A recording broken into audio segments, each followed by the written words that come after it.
ห้งดีโอ้แห้งเลยไอ้สิบอกแห้งผมแล้วกองดีการน้ำตาเสด็จอวยพรให้แม่น้องให้เพิ่นอยู่นี่มีแห้งพี่น้องนะจะป้อนดีนะจะป้อนดีนะกาเสด็จเพ็ญให้แม่น้องให้เพิ่นอยู่นี่มีแห้งพี่น้องเนาะเอาสาธุขอให้แม่เกณฑ์บาซีนแม่ดูแลพ่อแม่โอ้ยเด้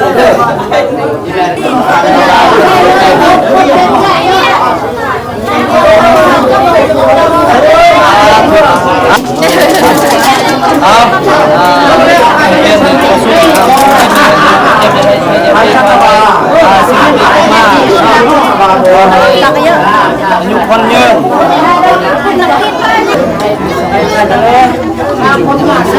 พี่น้องกามาครบเลยพี่น้องเดี๋ยวกามาชมมาเบิ่งน้ำกันพี่น้องบาซี่กาจะได้อัปเดตใหม่เนาะ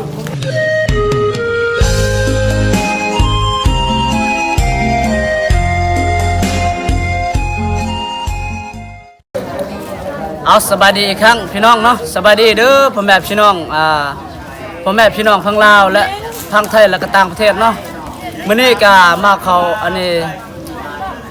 มื้อนี้มาพบพ่อกับซองบ่าวยังไปเลยกับซองบ่าวซีชนบทลาวเส้นเก่าเส้นเคยพี่น้องเนาะบ่าวซีก็สิได้อัปเดตตอนที่2พี่น้องตอนนี้ก็กำลังก็เกี่ยมเนาะก็สิได้เข้าสู่ผูกควันเข้าสู่ฝากควันเนาะแล้วก็สิได้ผูกแขนอาบน้ำรถพี่น้องเนาะนี่ไอ้น้องเฮาพี่น้องก็มาครบเลยพี่น้องเดี๋ยวก็มาชมมาเบิ่งน้ำกันพี่น้องบาซี่ก็สิได้อัปเดตใหม่เนาะได้อัปเดตให้พี่น้องได้เบิ่งนี่พี่น้องเนาะเอามาฟังมาอันนี้น้ำกันพี่น้องเนาะก็สิได้ตั้งกองไว้แล้วพี่น้องเพราะว่าสิได้เข้าสู่ฝากควันแล้วพี่น้องเนาะ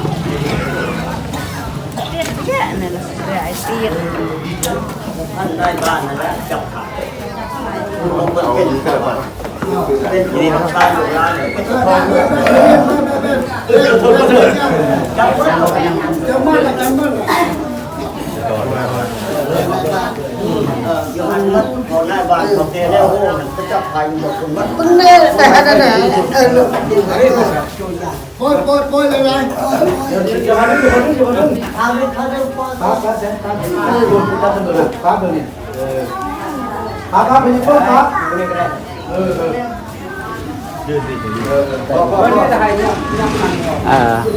วันนี้มาเข้าพาควันเนาะนี่ทั้งพี่น้องอายเวียดอายน้องเวียดเนาะคนมาร่วมคือกันพี่น้องเลยสบายดีโดย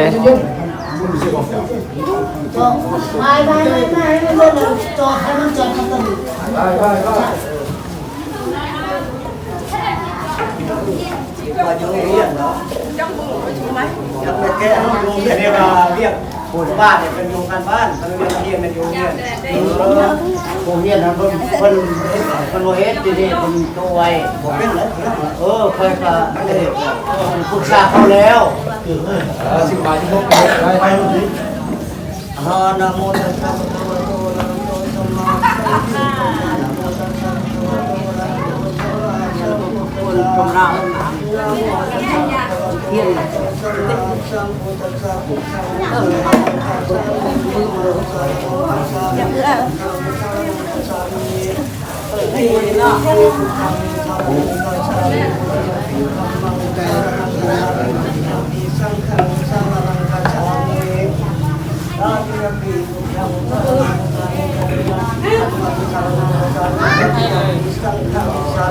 จองเงินน้ำได้ผมมีสาธุโอปันเตปิสุญญคณาใจนะพิเศษเนสา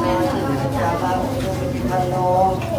หาขวัตโตชาวะสังโฆสังฆนาหาโลกตัมยาสามินาอานามิตังสาธุสาธุสาธุสาธุไปเจ้าสายนึงโลดจอกย่างอ่ะจะมันไปใจเงินไทยว่าซั่นชาเด้อชาแห้งเด้อคนเนี่ยเดี๋ยวมันจับนี่สาธุ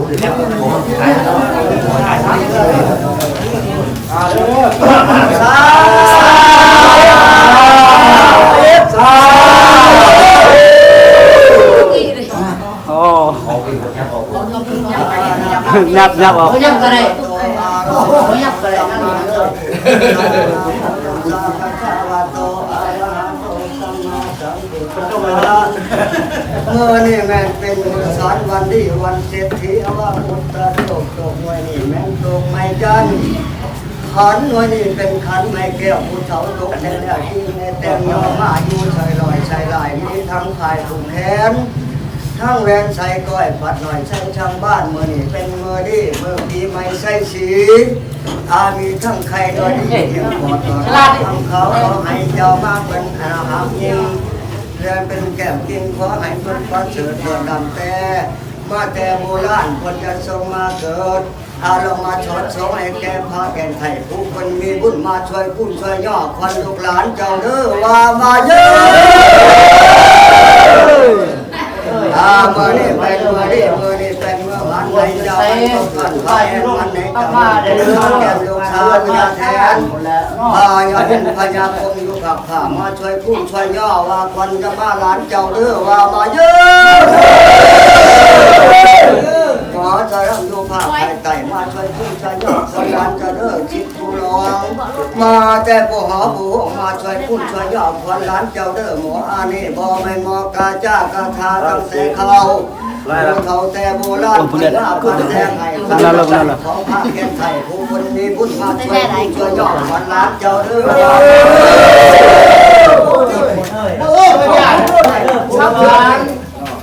ก็มาอยู่ร่มยังไง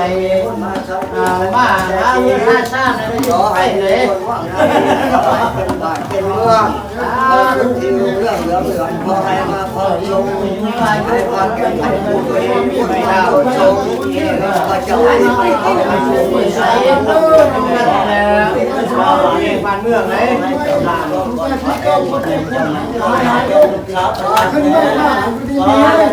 คนยืน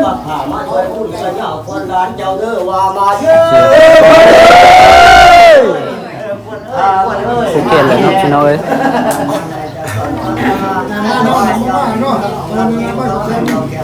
คนให้ยาตาเรามีโลกใจกินเมื่อขอให้มาสามือนี้วันนี้ว่ามาเยอะการเราก็จะมาหมดแล้วคอยสวัสดีแก่ตาเกิดยาตาวันยาตาวันตาวันตาได้มายังถึงหลายคนเนาะเข้ามาผูกเขียนเนาะเบิดทุกคนพี่น้องเอ้ย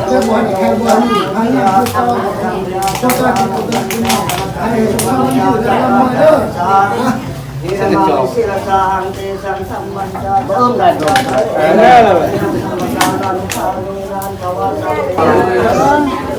เดี๋ยวชาพี่เว้ยโอ้เต็มเลยพี่น้อยเนาะคนมามีแต่คนทั้งอันนี้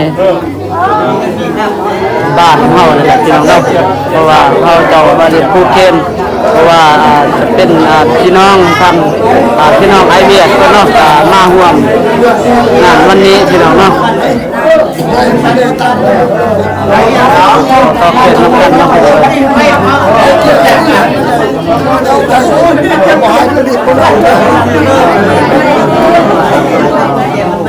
เมียเดียวยังรุ่งที่สุดไม่คนตายเอาไหนให้ตัวนี้คนอยู่คู่อยู่ผ้านี่ให้มันมาบ้านนะว่าอยู่คู่อยู่ผ้าเลยบ้านเฮาดีมันให้มันเจ้าให้มันงามมันเรื่องไม่เสียไม่ก็ไปสบายดีนะหาสบายพี่เขาแล้วไม่ให้เรามั่วสองมันไม่เสียโดว้าวแห้งเลยดูว้าวแห้งดีว้าวแห้งเลยไอ้สิบอกแห้งแล้วกองดีมันตัวนี้กำลังจังสัตว์บ่นั่นน่ะเอาคนนี้หาย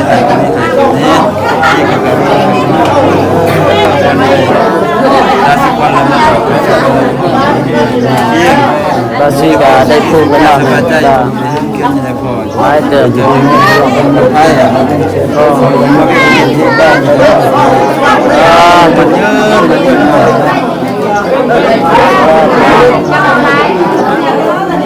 เอาลงโต๊ะลงโต๊ะ สูงนั้นก็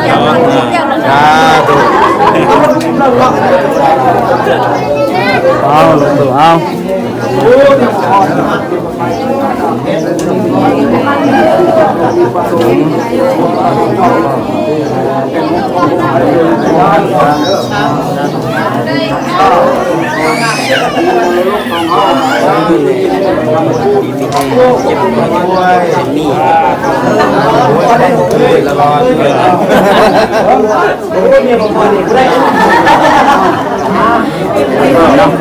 ทางอาจารย์คุณสิเกณฑ์น้องเวียดเนาะพี่น้องเนาะน้องเวียดนี่แหละ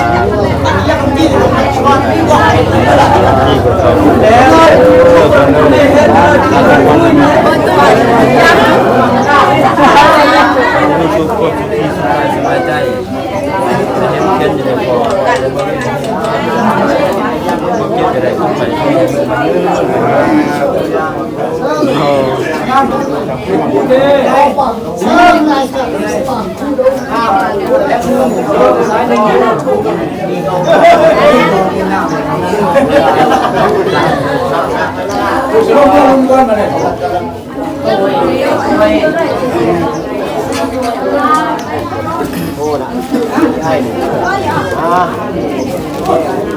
คนจะดูชอบกระดาษจะแห้งแล้วมันยืดอยู่เลยแหละ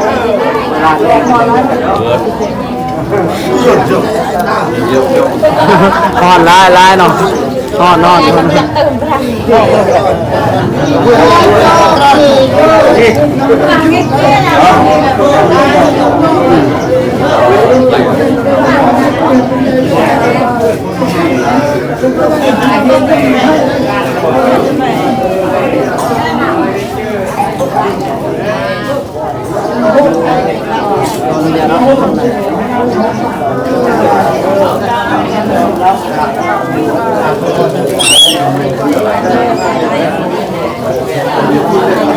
พี่น้องเนาะตอนนี้กับบาซีอันนี้ตามหาแมวไม่เห็นน้องสิอันนี้ว่าไปผู้เคนนี่แม่เนาะ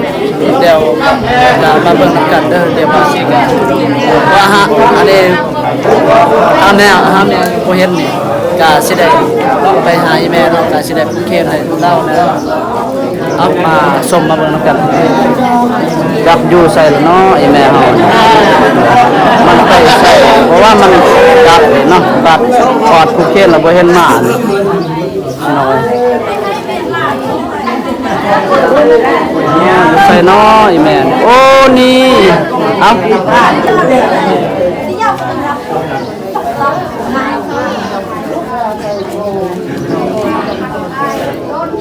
ไปน้อยจับกล่องให้เนาะ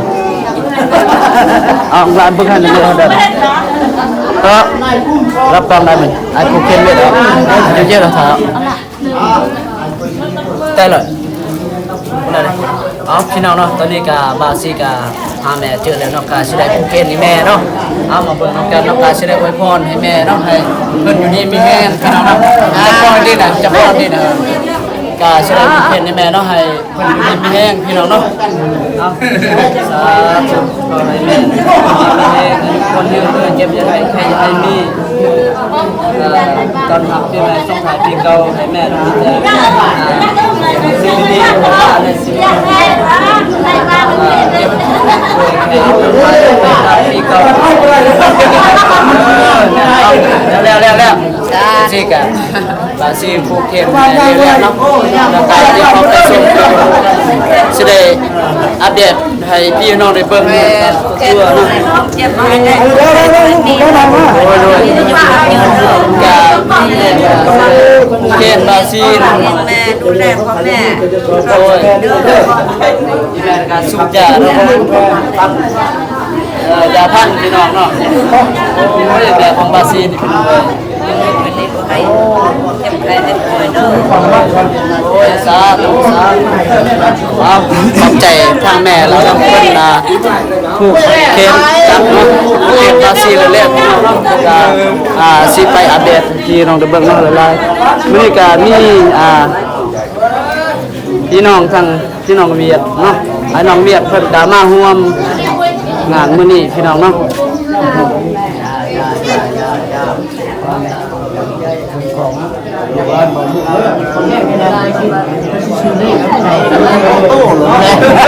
อยากไปเด้อ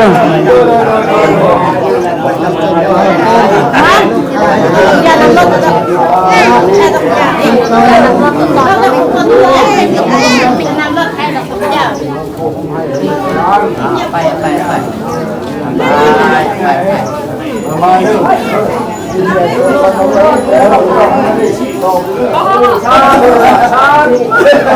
ไปกันสิต่อเลย ใจเป็นจำสุชาติจุดนี้จำพันน้ำลายให้อายุมันบ่ให้ดนไหนเด้อไม่แต่ชะไม่เดียวนะพ่อ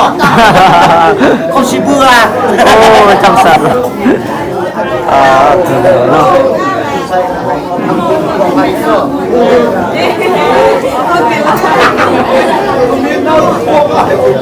โอ้ยังหลายคนอยู่เนาะเพราะว่าเขาเสียนี่ผู้เคนเพราะว่ากับพี่น้องเนาะก็คือ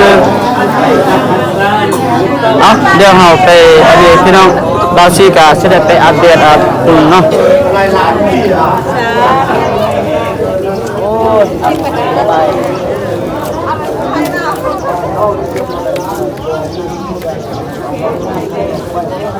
แต่ว่าอันนี้พี่น้องเอ้ยเนาะพี่น้องบ่ทันมาครบเนาะก็ยังอยู่หลายๆคนเนาะก็ว่ายังอันนี้อยู่หัวอยู่สวนเนาะพี่น้องเอ้ยเพราะว่ามาบ่ครบพี่น้องเอ้ยเนาะก็ยังหลายๆเนาะนี่อยู่นี่แหละก็มีพี่น้องเนาะโอ้ผูกแขนแล้วหรือเปล่าพุ่นน่ะโดย ก็ไปพวกมึงมันสอใส่กันยังไงนะ ได้ปะ แล้วได้ โอ้โหคักใช่